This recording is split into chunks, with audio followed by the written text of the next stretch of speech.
నేతృత్వంలో గారడి ప్రభుత్వం కొనసాగుతోందని 6 అబద్దాలు 66 హామీలతో ప్రజలను మోసం చేసి గద్దెనెక్కిందని, తెలంగాణలో మార్పు బీజేపీతోనే సాధ్యమవుతుందని ఆ పార్టీ మాజీ ఎంపీ భువనగిరి పార్లమెంటు నియోజకవర్గ ఇన్ఛార్జ్ బూర నర్సయ్య గౌడ్ అన్నారు.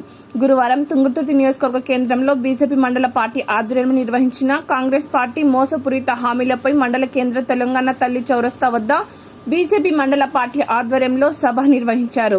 ఇట్టి సభకు ముఖ్య అతిథిగా హాజరైన మాజీ ఎంపీ నర్సయ్య గౌడ్ మాట్లాడారు.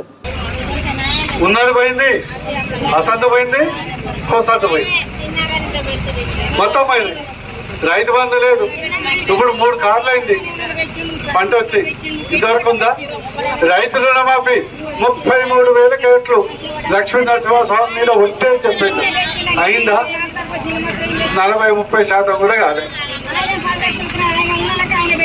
మంత్రులు, ముఖ్యమంత్రులు అందరూ దోసుకుంటున్నారు. ఇప్పుడు వీళ్ళకి ఒకటి మాత్రం వచ్చింది, ఇల్లు కొలగొట్టుడు మాత్రం వచ్చింది.